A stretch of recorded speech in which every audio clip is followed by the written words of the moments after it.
Good morning मेरे प्यारे बच्चों। आप सबका एपजे क्लासेस के मोटिवेशनल क्लास में स्वागत है।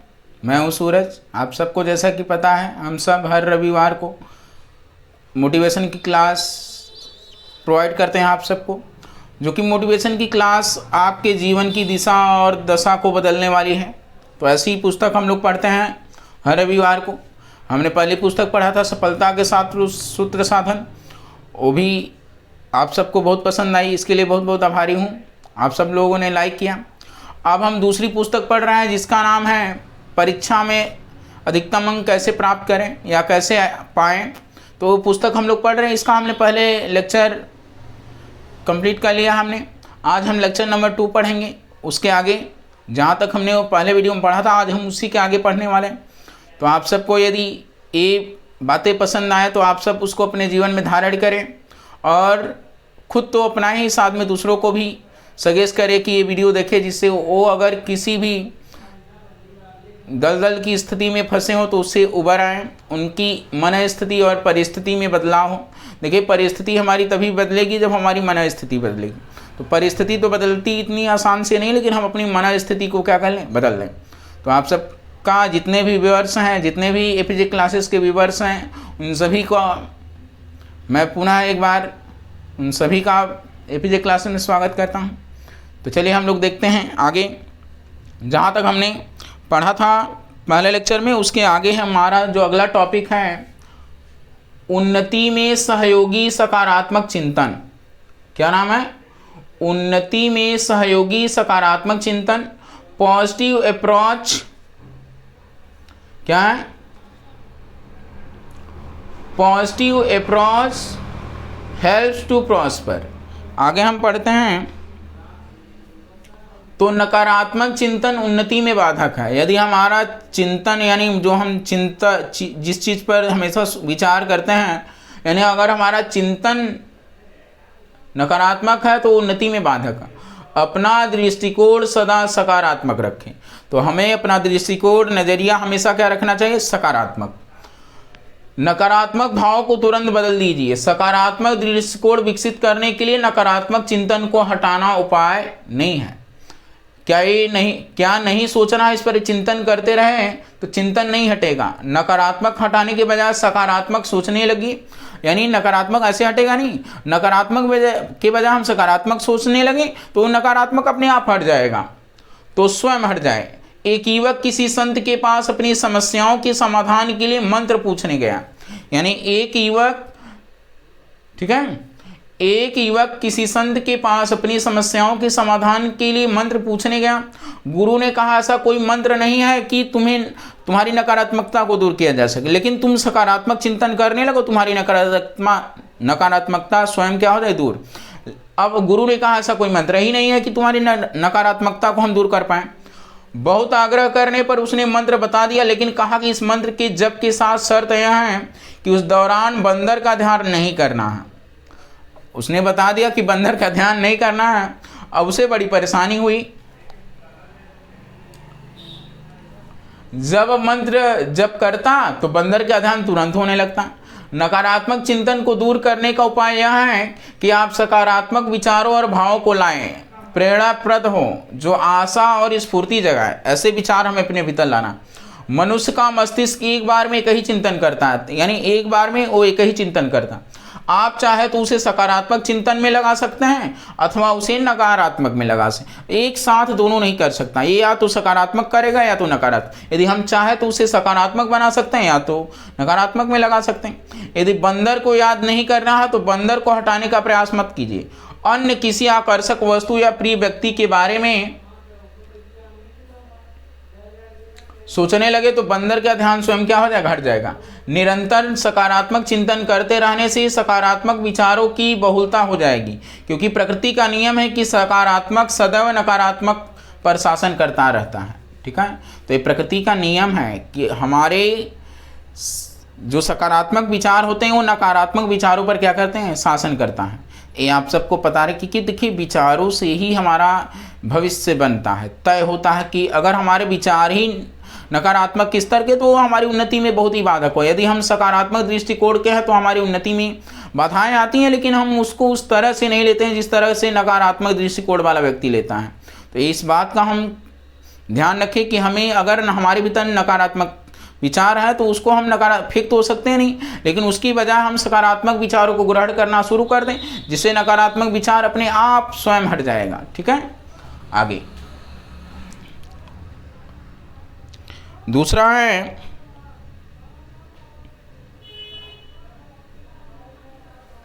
विचार शक्ति के चमत्कारिक परिणाम। Thoughts power results in miracles. अब आगे देखिए, ये बात कहा जाता है जो जैसा सोचता है और करता है वो वैसा ही क्या हो जाएगा, बन जाता है। तो ऐसा नहीं सोचे कुछ और करे कुछ और बन जाए कुछ और, ऐसा कतई नहीं होता है। जो जैसा सोचता है और करता है वो वैसा ही बन जाता है। मनुष्य का विकास और भविष्य उसके विचारों पर निर्भर है। यानी हमारा विकास और हमारा भविष्य किस पर निर्भर है, हमारे विचारों पर। जैसा बीज होगा वैसा ही पौधा उगेगा। ऐसा नहीं कि आम का बीज हो तो बबूल का हो जाएगा, बबूल का बोए तो आम का हो जाए, ऐसा नहीं। जिस चीज़ का हम बीज बोएंगे उसी का पौधा उगेगा। जैसे विचार होंगे वैसे ही कर्म बनेंगे, और जैसे कर्म करेंगे वैसी परिस्थितियां बन जाएंगी। इसलिए तो कहा गया है कि मनुष्य अपनी परिस्थितियों का दास नहीं, वह उनका निर्माता है। ठीक है, हम वैसे विचार करके वैसी परिस्थिति निर्माण कर सकते हैं। नियंत्रणकर्ता और स्वामी है। वास्तविक शक्ति साधनों में नहीं विचारों में सन्निहित है। लेकिन आजकल ज़्यादातर लोग वास्तविक शक्ति साधनों में मानते हैं, विचारों में नहीं। तो हम अपने विचारों को, श्रेष्ठ विचारों को ग्रहण करें, अपने आप अपना दृष्टिकोण सकारात्मक बनाएं, और जैसे हम विचार करेंगे वैसे ही कर्म करेंगे और वैसी ही परिस्थिति हमारे लिए बनती जाएगी, और उसी दिशा में हम प्रगति करते जाएंगे। आगे कहते हैं मनुष्य के भाग्य का लेखा जोखा कपाल में लिखा रहता है। कपाल अर्थात मस्तिष्क। मस्तिष्क पर विचार तथा मानस शास्त्र के आचार्यों ने यह उचित ही संकेत किया है कि भाग्य का आधार हमारी विचार पद्धति हो सकती है। विचारों की प्रेरणा और दिशा अपने अनुरूप कर्म करा लेती है। तो जैसे हम विचार होंगे हमारे भीतर वैसे वो कर्म करा लेती है। इसलिए तो कहते हैं कि मनुष्य अपने भाग्य का निर्माता आप है। तो हमारे भाग्य का निर्माता कोई दूसरा नहीं है बल्कि हम स्वयं हैं। हमारे विचार ही जैसे रहेंगे वैसे ही हम कर्म करेंगे, वैसा ही हमारे लिए परिस्थिति और वही हमारे लिए भाग्य, वही हमारा भाग्य बन जाएगा। आगे हम देखते हैं, आइए हम लोग आगे देखते हैं। तो विचार सूक्ष्म स्तर का कर्म है। ठीक है, विचार सूक्ष्म स्तर का कर्म है। कार्य का मूल रूप विचार है। तो यानी कार्य का मूल रूप क्या है, विचार है। समय की तरह विचार प्रवाह को भी सत प्रयोजनों में निरत रखा जाना चाहिए। जिस प्रकार समय को योजनाबद्ध कर सफलता पाई जाती है, उसी प्रकार विचार प्रवाह को भी सुनियोजित कर लक्ष्य विशेष से जोड़कर लाभान्वित हुआ जा सकता है। ठीक है, तो हम लोग अपने विचारों को श्रेष्ठ बनाए, सकारात्मक दृष्टिकोण, और हम लोग लाभान्वित हों। कोई भी प्रेरणा पहले विचार के रूप में ही उठती है और मस्तिष्क उसके अनुसार योजना बनाने में निरत यानी लग जाता है। अर्थात विचार मनुष्य को कोई कार्य करने तथा किसी दिशा में प्रवृत्त करने का भी कारण है। मनुष्य विचार करने में क्या है, स्वतंत्र है। भले ही वैसी क्रिया उसे स्वतंत्रता न हो, इसलिए विचार जब आकांक्षा का रूप धारण कर लेते हैं तो व्यक्ति उस आकांक्षा को पूरा करने के अवसर की ताक में रहता है। अपराध कर्म या अवांछनीय कारकों के जनक अपराधी और अवांछनीय विचार ही हैं। बाहरी परिस्थितियां तो विचारों के अनुरूप ही प्रभाव डालती है। यानी जो बाहरी परिस्थितियां वो हमारे विचारों के अनुरूप ही हमारे ऊपर प्रभाव डालती हैं।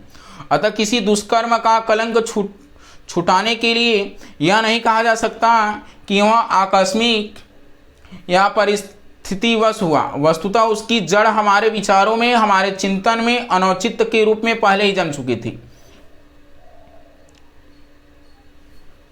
अनगढ़ पशुओं की तरह मस्तिष्क रूपी झाड़ियों में उछल कूद मचाने वाले अनावश्यक विचारों को एकाग्रता के द्वारा है नहीं, उच्च स्तरीय उद्देश्यों में तन्मयता संपादन द्वारा ही दिशा दी जा सकती है।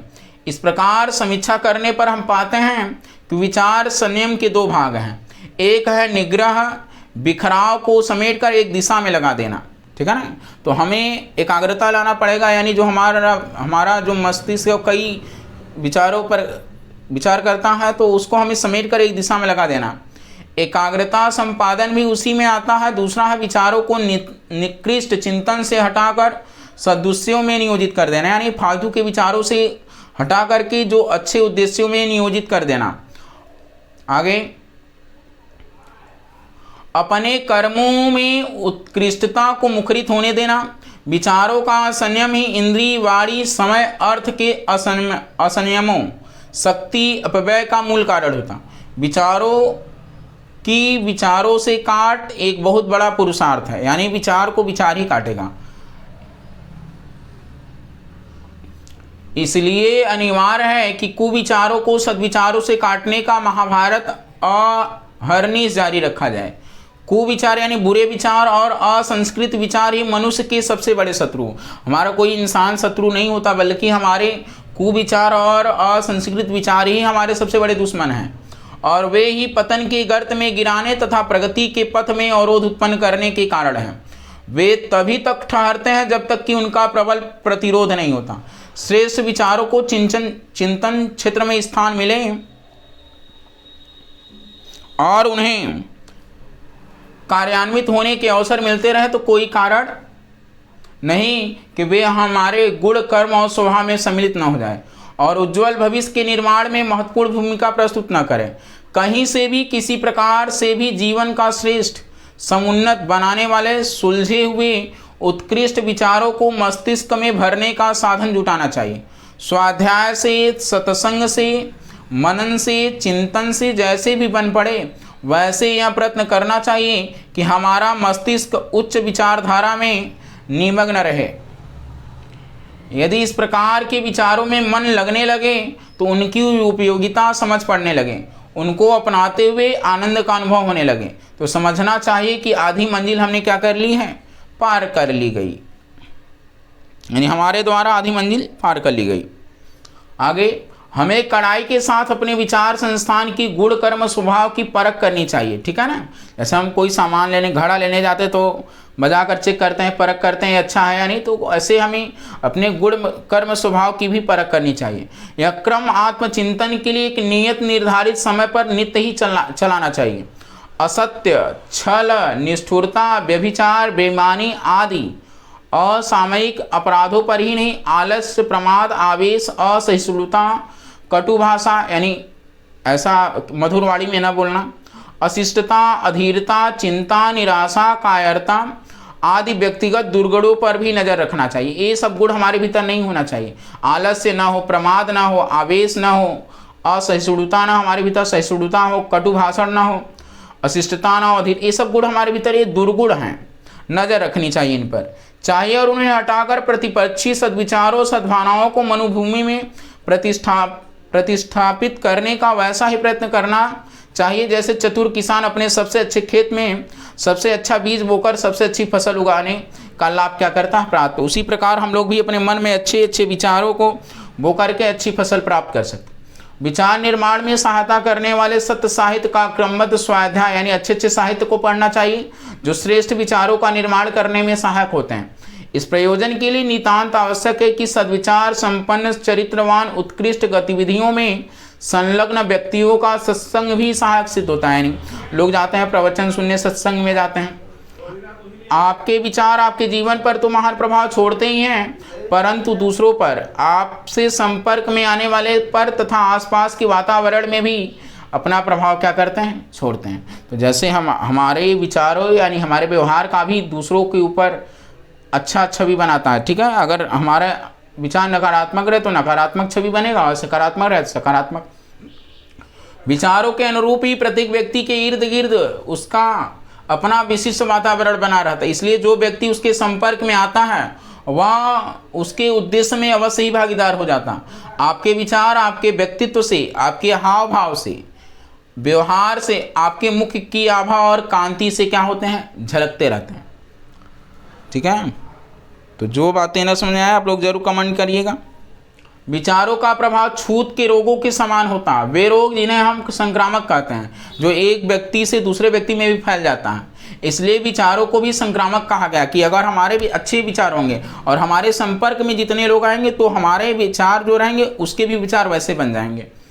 इसलिए विचारों को भी संक्रामक कहा गया। जो व्यक्ति अपने आपके संपर्क में आते हैं उन पर आपके विचारों का संक्रमण होता है। यदि आपका मन शांत, संतुलित, स्वस्थ, सशक्त और प्रसन्न है तो आप जहां भी जाएंगे वहां प्रसन्नता फैलेगी, शांति का संचार होगा। इसके विपरीत यदि आप में निराशा है, उत्साहहीनता है, आपके हौसले पस्त हैं, तो आप जहां भी जाएंगे वहां निराशा ही फैलेगी तथा उत्साहहीनता का ही संचार होगा। इसका असर आपके मन पर भी क्या होगा, पड़ेगा। यदि आप कोई अच्छा काम नहीं कर सकते तो कम से कम गंदे विचारों को, दूषित बेल तो न बोइए। प्रयत्न कीजिए आपके मन में दूसरों के प्रति दया हो, उदारता हो, सहायता का भाव, सेवा का भाव, स्नेहपूर्ण विचारों का ही उद्गम है और पोषण हो।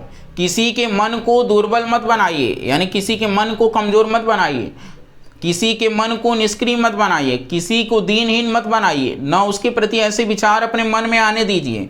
ऐसा होने पर आप जहां भी जाएंगे उधर ही प्रसन्नता का प्रसार होगा, लोगों के दुख मिटेंगे, निराशा दूर होगी, उनमें उत्साह, उल्लास और कर्मठता का संचार होगा। प्रयत्न कीजिए कि आप से आशा की किरणें फूटे, उदारता की सुगंध फैले, अनुत्साही जनों में उत्साह का संचार हो। आप सदा ही स्नेह और प्रेम की मंद समीर फैलाएं, जिससे लोगों के जीवन में क्या आ जाए, बाहर आ जाए। ठीक है।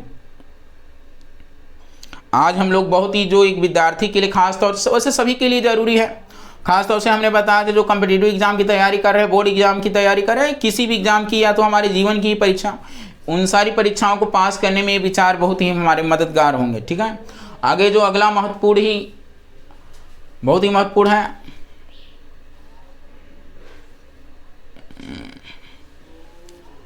देखते हैं लक्ष्य प्राप्ति के चरण। तो steps to achieving your goals, यानी कौन कौन से लक्ष्य प्राप्ति के चरण होते हैं।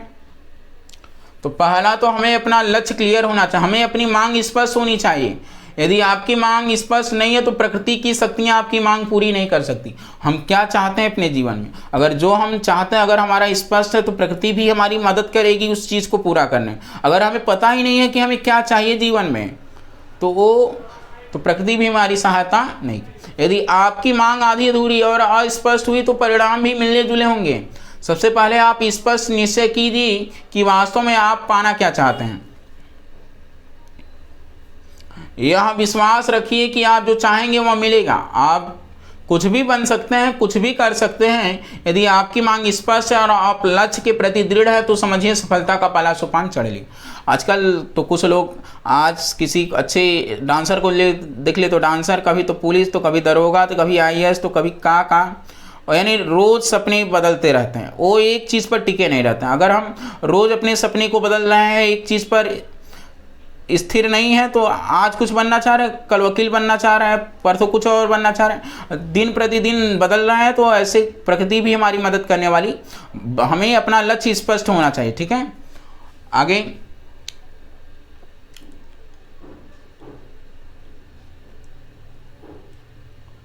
दूसरा है विश्वास रखिए कि आपकी मांग क्या होगी, पूरी। आपका विश्वास मन का प्रमुख रसायन शास्त्री। जब विचार किसी वस्तु पर केंद्रित होते हैं तो उत्पन्न कॉस्मिक तरंगे आपके लक्ष्य प्राप्ति में सहायक होंगी। तो हम जैसा सोचेंगे हमारा लक्ष्य जैसा होगा, तो हमारे भीतर वैसे विचार निकलेंगे कॉस्मिक किरणों के रूप में, और वो प्रकृति से मिलेंगे तो प्रकृति भी उसी तरह की तरंगे हमारे भीतर छोड़ती है, सहायक होंगे। यदि आप सफलता में संदेह रखेंगे, भय बना रहेगा, तो लक्ष्य आपसे दूर होता जाएगा। आप विश्वास करें कि अपना विश्वास पाकर ही रहेंगे तो आकर्षण का सिद्धांत आपको लक्ष्य प्राप्त करने में सहायता करे। यदि आपको यह दृढ़ विश्वास है कि आपकी सफलता अवश्य संभव है तो वह सचमुच संभव हो जाएगी। आप जब भी जो कुछ भी पाना चाहते हैं उसी समय यह विश्वास भी कर लीजिए कि वह वस्तु आपको जरूर मिल जाएगी, कितना भी समय लगे, लेकिन संकल्प पूरा होगा ही। यह विश्वास रखिए कि किसी समय अमेरिका के सबसे अमीर सैम विल्सन ने कहा था कि मैं जीतने की उम्मीद रखता हूं और हमेशा यह सोचकर कि मैं क्या रहूंगा, विजयी रहूंगा। यानी हम लोग जो चाहते हैं जीवन में उसके प्रति सकारात्मक विचार रखें। भय न रहे कि ये नहीं होगा, ये रखें कि ये होगा। ठीक है। मुझे कभी नहीं लगा कि मैं हार सकता हूं, मैंने हमेशा यही सोचा कि मुझे जीतना ही है। ऐसा सोचना ही पूरी होने वाली भविष्यवाणी है। तो विकास एक बहुत ही शक्तिशाली मंत्र है।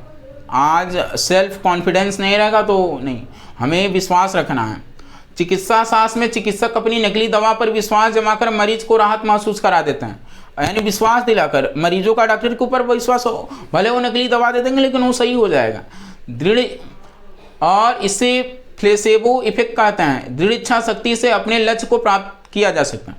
यदि आपको लक्ष्य की प्राप्ति में शंका है तो इसका मतलब यह है कि आपका लक्ष्य आंतरिक भावना पर आधारित नहीं है। यदि आपको जोश और उत्साह का अनुभव हो तो समझे कि आप लक्ष्य प्राप्त करने के लिए सही दिशा में जा रहे हैं। लक्ष्य प्राप्ति की सफलता में विश्वास पैदा करने के लिए प्रारंभ में छोटे अभ्यास करने चाहिए। छोटे लक्ष्यों की प्राप्ति से विश्वास बढ़ता जाएगा, आपका विश्वास तंत्र भी बढ़ता जाएगा, आप बड़े लक्ष्यों की सफलता पर विश्वास कर सकेंगे।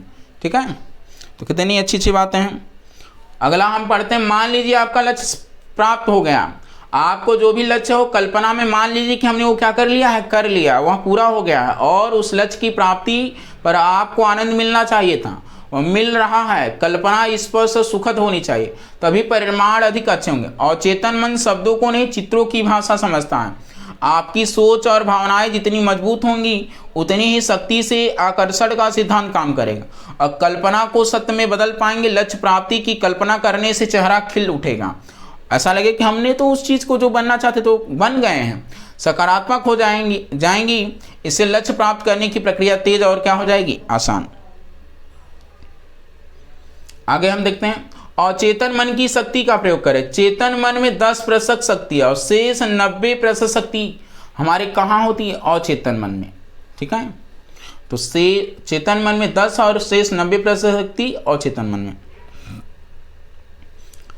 चेतन मन में सोचने और निर्णय लेने की क्षमता होती है और अपने विचारों को नियंत्रित करने, स्वयं को बार बार सुझाव देकर बार बार एक ही बात को दोहराते रहने से बात और चेतन मन में क्या होती है, बैठ जाती है और सत्य में बदल जाती है। जागृत अवस्था में चेतन मन सक्रिय और अचेतन मन निष्क्रिय रहता।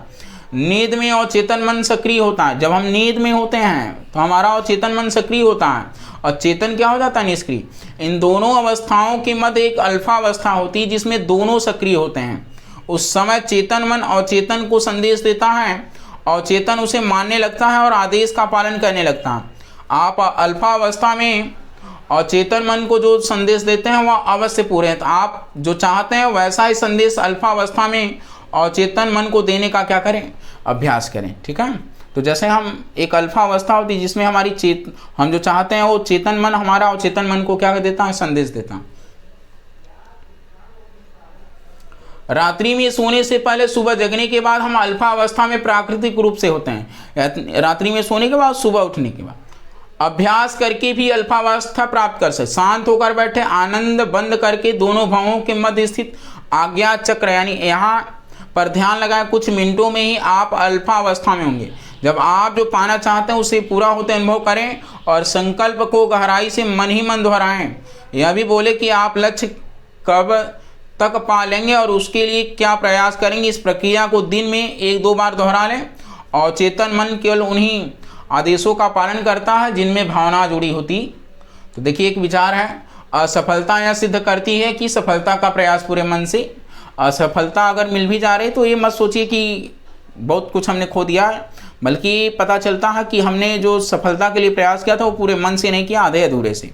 बस यही सिद्ध करती। ठीक है, आगे हम पढ़ते हैं miracles of happy life style. तो आप जीवन में कैसे हमेशा आनंदित रहे, प्रसन्न रहे, ये आज हम पढ़ेंगे। सदैव प्रसन्न रहने से मस्तिष्क की अनंत शक्तियां सक्रिय रहती हैं। यदि हम निराशा में रहे तो हमारी जो शक्तियां मस्तिष्क की वो निष्क्रिय रहती हैं। अच्छा व्यवसाय और उज्जवल भविष्य का लक्ष्य एक ही है, प्रसन्नता भरा हंसता हुआ जीवन। प्रसन्नता भरा जीवन यदि इस समय प्रारंभ कर दिया जाए तो लक्ष्य प्राप्त करना बहुत आसान हो जाता है। बिना किसी शर्त के प्रसन्न रहने का अभ्यास डालिए, आपके लक्ष्य पूरे होते जाएंगे। प्रसन्न रहने का आसान उपाय यह है कि आपको ईश्वर ने जो कुछ दिया है उसे देखें और डायरी में लिखें। ये मत कहें कि भगवान ने हमें तो कुछ दिया ही नहीं, बल्कि जो जो चीज़ें हमें मिली, सबसे बड़ा तो यही है कि हमें मानव जीवन मिला है, यही सबसे बड़ी उपलब्धि है। और इससे बड़ी उपलब्धि क्या हो सकती है। और भगवान ने हमें अंधा पैदा नहीं किया, ना बहरा बनाया है, ना गूंगा बनाया। अगर ये सब भी तो एक उपलब्धि है। तो हम देखें हमें भगवान ने क्या क्या दिया है, उसको डायरी में नोट करें और यही सब देख करके हम प्रसन्न रहें। ये ना देखें कि जो चीज़ नहीं है हमारे पास उसको उसके बारे में सोच सोच दुखी हो, ऐसा नहीं, जो है उसी को देखते हुए हम क्या रहें, खुश रहें। उसे देखें और डायरी में लिखें। आप देखेंगे कि आपकी लिस्ट बहुत लंबी हो गई है। इन उपलब्धियों के लिए ईश्वर को धन्यवाद दीजिए। हमेशा गिलास को आधा भरा देखें, आधा खाली नहीं। अच्छा कार्यों में समय और धन देने से प्रसन्नता क्या होती मिलती है। प्रातः जागने के बाद में मन में प्रसन्नता का अनुभव करते हुए ईश्वर को धन्यवाद दें, उसका आभार माने कि उसने आपको एक दिन का जीवन और दिया है। उसी समय निश्चित कर ले कि आज आपको पूरा दिन हंसते हुए व्यतीत करना है। परिवार में सबको कहें कि आज आप ईश्वर की कृपा से बहुत प्रसन्न हैं। जिसे फ़ोन करे अथवा कोई फ़ोन आया अथवा किसी व्यक्ति परिचित अपरिचित मिले उसे भी कहें कि आज आप बहुत प्रसन्न हैं। यदि आपने यह प्रयास दोपहर तक किया तो फिर पूरे दिन आपको प्रयास करना नहीं पड़ेगा। पूरे दिन आप प्रसन्न ही रहेंगे। हंसने का अभिनय भी यदि करते रहें तो कुछ दिनों में जीवन में सचमुच प्रसन्न रहने के अवसर भी क्या होते रहेंगे, आते रहेंगे।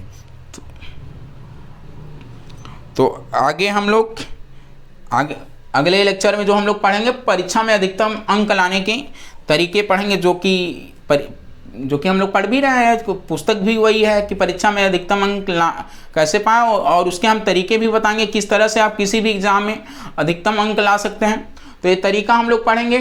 तो आज हम लोग यहीं तक पढ़ते हैं।